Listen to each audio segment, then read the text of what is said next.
네, 여러분 안녕하세요. 오늘부터는 새로운 포맷을 하나 시작을 해볼까 합니다. 잘 될지는 모르겠는데요. 저 그동안 써왔던 칼럼들을 또는 지금 쓰고 있는 칼럼들을 그냥 한번 읽어드리는 그런 컨텐츠를 한번 만들어 볼까 싶습니다. 그냥 처음은 그냥 써놓은 글을 읽다가 나중에 필요하면은 그거를 이제 고급체로 바꾼다든지 또는 필요한 그 영상 포맷을 좀 바꿔본다든지 하는 시도를 좀 해볼까 생각합니다. 오늘은 그러니까 6월 달 부산일보 칼럼에 기고한 내용을 갖고 한번 그냥 읽어보도록 하겠습니다. 이 칼럼의 전체 제목이 강신익의 참사리 문학 이렇게 되어 있는데요. 그때 이제 짧게 이제 글을 쓰고 있습니다. 오늘 제목은 나는 모미로 소이다라는 제목으로 써봤습니다. 이게 지금 제가 그 예전에 44년 전에 대학 1학년 때 자전거를 국토종주했던 경험을 이제 반추해가면서 최근에 제가 다시 이제 자전거에 관심을 가지게 됐거든요. 그래서 그때의 경험과 지금을 이제 한번 연결을 시켜서 생각해본 그런 글입니다. 한번 읽어보도록 하겠습니다. 나는 모미로 소이다. 나이가 들면 삶의 태도가 달라지기 마련이다. 죽음이 다가오고 있다는 느낌 때문이기도 하지만 그동안 쌓아온 삶의 경험이 나라는 생명을 조금씩 바꾸기 때문이기도 하다. 그렇죠? 내가 살아온 경험에 따라서 나는 계속 달라지고 있습니다. 내 예전의 나가 아니죠. 몸에 머리카락만 하얘지는 게 아니고요. 주름살만 늘어나는 게 아니라 그 경험의 내용도 다시 재구성되고 있습니다. 그래서 나는 그 세월이 나를 조금씩 바꾸고 있는 거죠. 그러니까 내가 옛날의 나와 아주 똑같은 나일 수는 없는 겁니다. 지금의 나와 수십 년 전의 나는 같은 존재지만 또한 전혀 다른 실존이기도 하다. 이게 그런 얘기입니다. 젊은 나는 열린 미래에 대한 기대도 있고 또 두려움도 있습니다. 그렇죠? 그래서 그런 걸로 채워져 있어요. 그렇지만 늙어가는 저는 이제 60이 넘은 저는 과거를 살아요. 앞으로 삶이 닫혀가고 있기 때문에 닫혀가고 있는 살아온 날보다 살 날이 짧기 때문에 살아온 날들을 반추하면서 살기 마련이죠. 그래서 주로 하는 얘기가 옛날 얘기가 되는 거죠. 그래서 나이 든 사람들하고 얘기를 하다 보면 맨날 옛날 얘기를 해서 나 때는 얘기를 주로 한단 말입니다. 그래서 그것이 바로 이제 어떤 나이에 따른 그런 그 차이라고 볼 수가 있을 것 같습니다. 그래서 젊은 나는 미래를 살지만 늙은 나는 과거를 산다. 그 미래와 과거는 모두 이야기로 구성되어 있다는 겁니다. 이야기라고 하는 겁니다. 그래서 제가 다른 컨텐츠에서 이제 그 이야기를 많이 하죠. 서사. 그래서 이제 의학에서도 서사 이야기라는 것이 도입되고, 내러티브 메디신. 그리고 우리가 이제 인지과학에서도 우리가 안다고 하는 것은 결국은 이야기로 어떤 경험을 구성하는 것이다 라는 얘기를 많이 하죠. 그래서 이제 우리가 개념 중심의 사유가 아니라 이제는 서사 중심의, 이야기 중심의 사유가 필요하다. 필요한 게 아니라 우리는 그냥 원하든 원치 않든 그렇게 살아왔다는 겁니다. 이야기로 세상을 구성하면서 살아왔다는 거예요. 그 이야기는 내 몸에 새겨져 있죠. 내 몸에 새겨져 있지만 나는 매 순간 필요에 따라 필요한 부분을 고쳐 써서 다른 이야기를 만들기도 합니다. 그렇죠? 내가 내 속에 써졌던 여러 가지 경험들을 또는 다른 어른들로부터 들은 이야기, 그것이 내 속에 들어가 있는 거잖아요. 그리고 또 생물학적으로는 내 유전자가 물려받은 거잖아요, 부모로부터. 이제 그건 새로 물려받은 거지만 그것을 그 위에다 새로운 경험들을 써나간다는 겁니다. 그래서 유전자도 마찬가지라는 거죠. 유전자가 운명은 아니라는 겁니다. 그래서 다른 데서 얘기했습니다만 이제 후성 유전이라는 것들이 많이 얘기되고 있죠. 그래서 유전자가 내 운명 아니다. 그것이 무조건 나의 미래를 결정하는 건 아니다라는 것은 이제 점점 더 분명해져가고 있고요. 그래서 나는 타고난 그리고 살아가는 몸이기도 하지만 그 속에 내가 쓰는 이야기도 하다. 나는 이야기다. 나는 몸이고 나는 이야기다. 이런 얘기죠.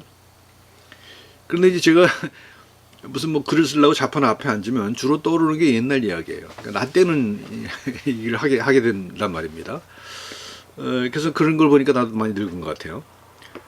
대학 신입생 때, 그러니까 한 44년 전에 제가 그 친구들과 함께 자전거로 국토 종주를 했던 적이 있었거든요. 근데 그때 경험이 이제 굉장히 제 삶에 많은 그 영향을 준 것 같아요. 영향을 줬다기보다는 뭐 그때그때 생각이 납니다.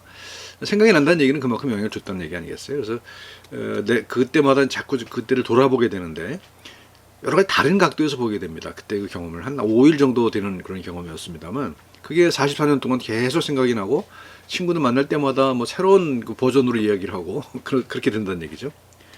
그래서 여러 가지 다양한 방면에서 이제 이야기를 할 수가 있는데 오늘은 그 중에서 이제 엉덩이 얘기를 하려고 합니다. 무슨 얘기인지 아시겠죠? 하루에 100km 정도 달렸거든요. 근데 그 당시에는 도로가 포장이 거의 안 돼 있었어요. 국도들도 포장이 안 돼 있었고 그래서 그렇게 달리다 보면 체력 소모가 굉장히 많죠, 당연히. 그렇지만 그때는 젊었으니까 그게 별로 문제가 되지 않았죠. 즐길 만한 부담이었던 것 같아요. 그러니까 그런 부담이 있어야 또 즐거움도 오는 거니까요. 근데 그 엉덩이 아픈 거는 어쩔 수 없었던 것 같아요. 그래서 아팠던 건 별로 기억이 나지 않지만 그때 이제 목욕탕 가서 친구들과 서로 엉덩이를 쳐다보면서 깎아대고 웃었던 기억은 나요. 새빨갛게 충혈되어 있었던 그런 기억이 나거든요. 근데 그 통증은 기억이 나지 않지만 그 새빨갛게 충혈된 엉덩이는 기억이 난단 말이죠. 그런 거 보면 그때도 굉장히 그 엉덩이 통증에 문제가 있었을 거라는 생각은 돼요. 그래서 이제 40여 년 전 지나서 몇 년 전에 다시 한번 혼자서 한번 이번에 국토종주를 한번 해보려고 했었어요. 근데 이때는 이제 상황이 많이 달라졌죠. 뭐 자전거 전용 도로가 생겼고요. 그래서 뭐저 돌뿌리에 찢는 일도 없고 자전거가 망가지는 일도 없었습니다. 혼자였지만. 그리고 주변 환경도 무척 깨끗했고요. 숙소나 이런 시설도 아주 잘 돼 있었어요. 그리고 또 나이 핑계로 자전거에다 모터를 달아서 전기 자전거를 가지고 갔었거든요. 그러니까 다른 사람들은 핀잔을 많이 주죠. 그게 무슨 자전거냐, 모터사이클이지, 뭐 그런 얘기도 하긴 했습니다만 전 나름대로 힘들었거든요. 그래서 그 자전거 여행이라는 이름은 같았지만 경험의 내용은 크게 달랐던 것 틀림없습니다. 네, 나 자신도 그때 나가 아니고요. 44년 전에 내가 아니고 또 길도 많이 달랐고 그다음에 자전거도 달랐어요. 그리고 주변 환경도 엄청나게 많이 달라졌으니까 같은 경험일 수는 없겠죠, 당연히. 근데 이제 하다가 중간쯤 하다가 이제 폭우가 쏟아져 갖고 중단할 수밖에 없었어요. 특히 전기 자전거는 폭우에 약하거든요. 그래서 그 중단했어요. 중간에서 딱 중간에서. 근데 이제 그때 어쨌든 간에 그래서 두 개의 여행을 기억을 해보면 뚜렷하게 다르게 기억되는 게 있어요. 젊었을 때의 경험은 굉장히 그 아름답게 포장이 돼 있었더라고, 내 기억 속에서. 그 아름답게 포장되다 보니까 그 엉덩이 아픈 기억은 거의 없어요. 그 엉덩이 아픈 기억이 어떻게 그 당시에 연결됐는지는 기억이 없습니다. 근데 얼마 전에 몇 년 전에 했던 그 여행에서는 가장 뚜렷이 기억에 남는 게 엉덩이 통증이었단 말이죠. 그러니까 상황이 달라지니까 경험도 달리 채색이 되더라. 그런 얘기를 좀 하고자 하는 겁니다. 그게 어떻게 이제 조작이 된 건지 모르겠어요. 진짜 통증이 그때는 없고 지금 있었는 건 아닐 거예요. 틀림없이, 그치? 그죠? 근데 그게 달리 기억되고 있다는 것이죠. 이제 기억은 조작된다고 그래요. 인주과학에서 특히 심리학에서. 그렇기 때문에, 하여간 뭐 지금 객관적으로 봐서는 최근에 했던 여행이 훨씬 더 편해야 되거든요. 도로 포장도 잘 돼 있고 자전거도 좋고 거기 모터까지 달았고 그러니 당연히 편해야 되는데 오히려 더 불편하게 통증이 기억이 난다는 거죠. 그래서 생각해보면 해석해보면 그때는 통증이 있다 하더라도 그것은 다른 어떤 이야기 속에 묻혀버릴 수밖에 없었다는 것이죠. 다른 더 의미 있는 그런 것들이 많이 있었기 때문에 묻힐 수밖에 없었다는 것이죠. 그러니까 그때 통증은 무시해도 좋을 만한 그런 것이었어요. 그러니까 내 기억은 그걸 중요하게 기록하고 있지 않은 거죠. 내 이야기는, 내 몸의 이야기는. 뭐 그렇게 생각할 수 있을 것 같습니다. 그래서 뭐 제가 이제 인지과학을 공부하기 전에는 몰랐지만 이제는 왜 그런지 알 것 같아요. 왜냐면 우리 기억은 조작된다는 게 너무나 분명하게 드러나고 있거든요, 인지과학에서. 그래서 이게 억지 해석은 아닐 것 같아요.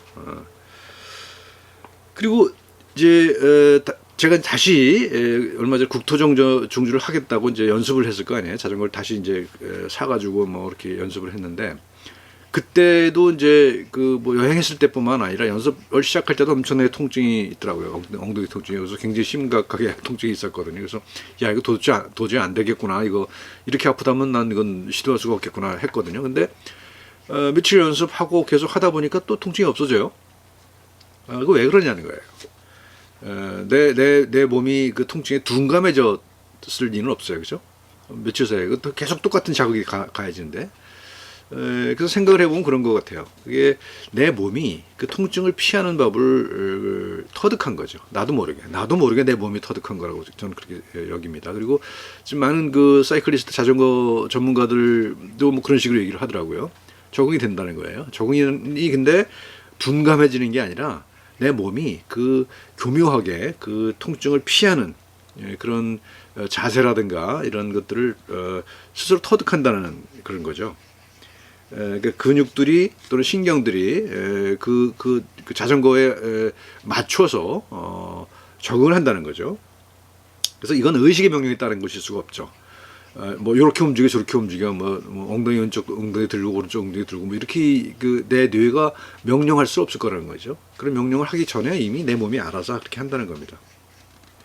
그래서 이게 이제 제가 이제 우리 대학원생들에게 얘기하는 건데 체화된 인지, embodied cognition, 전형적인 사례라는 거예요. 내가 안다는 것은 내 몸에 새겨진다는 거예요. 알면 몸에 새겨진다. 이게 체화된 인지잖아요. 그래서 이건 의식의 명령에 따른 것이 아니라 내 몸이 스스로 알아서 그렇게 하는 거라는 거죠. 몸의 지혜라고 할 수도 있는 것이죠. 그래서 통증의 경험은 기억 속에서 만들어지기도 하고 사라지기도 하죠. 우리 44년 전에 경험해서 얘기했던 것처럼. 그렇지만 또한 몸이 알아서 피하고 조절하기도 한다는 거죠. 몸이 알아서. 통증을 유발하는 자극은 실제하고, 우리는 그렇게 배웠어요. 자극, 이건 물리적인 실제니까 실제하고, 그것에 대한 경험 또는 기억은 이거는 실제하지 않는다라고 생각을 하기 쉽죠. 그렇지만 그런 이분법은 통하지 않는다는 겁니다. 자극도 실제하고 그 통증도 실제하잖아요. 그죠? 내가 느끼잖아요. 그 경험이잖아요. 그거 실제하지 않는다고 할 수가 있습니까? 실제라는 건 뭡니까? 내가 없어도 거기 있는 것. 이렇게 우리 배웠죠. 하지만 그런 건 없다는 겁니다. 내가 없어도 거기 있는 것. 그런 것은 없을 수 있다. 이제 또 이건 논쟁거리가 있어요. 하지만 그 비실제론에서는 그 인지 중심으로 생각하는 경우에 있어서는 실제로 많은 실제들이 그 왜곡되거나 또는 사라지기도 하거든. 실제가 우리 인식 속에서 사라지기도 한단 말입니다. 그래서 절대적으로 존재하는 게 있느냐 이런 것에 대해서는 철학적 논쟁이 있는 거지만 적어도 통증과 관련된 경험에서는 그거는 통증은 실제한다고 얘기할 수 있는 거죠. 자극이 실제하는 것만큼이나 통증도 실제하는 겁니다. 그리고 실제로 그 통증이 그 발현되는 그 회로를 우리가 알죠. 신경계 회로를 자극이 가고 그것이 전기 신호로 바뀌어서 뇌에서 어떤 과정을 거쳐서 그걸 통증으로 인지한다는 거죠. 그렇다면 그거는 실제하는 거라고 할 수가 있는 거죠. 그래서 우리는 통증이 뭐 사라지기도 하고 나타나기도 한다고 이렇게 얘기할 수 있을지 모르지만 통증은 항상 있는 것이다. 그렇게 얘기할 수 있을 것 같습니다. 통증을 유발하는 자극이 실제하고 그것에 대한 경험과 기억은 존재를 증명할 수 없는 현상일 뿐이라는 이분법은 통하지 않는다. 그래서 그렇게 얘기했습니다. 자전거 타기와 통증과 경험과 기억은 다 얽히고 설켜 있다는 겁니다. 얽히고 설킨 실타래 같은 거라는 거죠. 그게 하나로 뭉쳐서 그게 내 몸의 실존이라는 겁니다. 자전거를 탄다는 것과 거기서 느껴진 통증과 그 자전거를 타는 그 경험, 그때 경험했던 거 종합적인 것이죠. 뭐 밖에 환경이랄지 무슨 뭐 그때 불었던 바람, 그때 났던 냄새, 그때 지나갔던 사람이라든지 이런 것들이 종합적으로 내 경험인 거죠. 그리고 기억은 취사 선택을 합니다. 그 중에서 어떤 걸 기억할지를 취사 선택한다는 거죠. 그때 상황에 따라서 중요도에 따라서 내 몸이 그 당시에 어떤 상황이 있는가에 따라서 그걸 선택적으로 기억한다는 겁니다. 그래서 자전거 타기 고수들한테 자전거와 몸이 하나가 되죠. 그러니까 저도 이제 그 44년 전에는 그랬거든요. 자전거 위에 올라가서 막 춤도 추고 노래도 부르고 막 그랬단 말이죠. 그리고 두 손 놓고 막 방향 전환도 하고 뭐 별짓 다 했거든요. 그 자전거와 내 몸이 하나가 됐었던 거죠. 체화됐던 것이죠. 자전거라고 하는 환경이 내 몸속에 들어와 있었다고 볼 수가 있는 겁니다. 그래서 우리 몸은 자전거에 적응을 했고 또 자전거는 근육과 뇌에 새겨져서 우리와 하나가 돼 있었던 겁니다. 물론 자전거가 떨어져 살았던 세월 속에서 그렇게 몸속에 새겨진 자전거는 서서히 지워졌죠. 그리고 다시 시작해야 했어요. 그 40여 년 만에 다시 시작했을 때 다 잊어버렸지만 다시 그 흔적을 다 더듬어 갈 수는 있었죠. 그러니까 그 흔적이 없었던 것보다는 훨씬 더 수월하게 그 기억을, 경험을 되살릴 수 있었다는 것이죠. 그리고 그 경험을 다시 몸속에 써넣을 수 있었다는 겁니다. 자, 이제 올 여름에는 전 다시 그 중단했던 나머지 절반 코스를 가려고 합니다. 그래서 이거 뭐 제 주위에 있는 뭐 다른 뭐 선배님들이나 동료분들 보게 되면 뭐 우리나라에 있는 자전거 길을 뭐 거의 다 완전히 종주한 그런 분들도 계신데 제가 뭐 서울부산 한번 달린다는 게 대단한 건 아니죠. 그렇지만 저한테는 굉장히 값진 여행이 될 것 같습니다. 그러니까 예전의 그 기억과 그다음에 지금 그동안 내가 변화해온 나를 다시 경험하는, 다시 느끼는 자전거를 통해서, 자전거라고 하는 그 공약수죠. 공약수인데 그걸 통해서 굉장히 많은 달라진 나를 느낄 수 있을 것 같고요. 나를 느낄 뿐만 아니라 그 세월도 달라진 것을 느낄 수 있을 것 같고, 그래서 이것이 저에게는 굉장히 그 큰 어떤 새로운 경험이 될 것 같은 기대를 가지고 있습니다. 그래서 그런 계획을 하고 있다는 이야기를 오늘 그냥 해봤습니다, 여러분들이랑. 고맙습니다.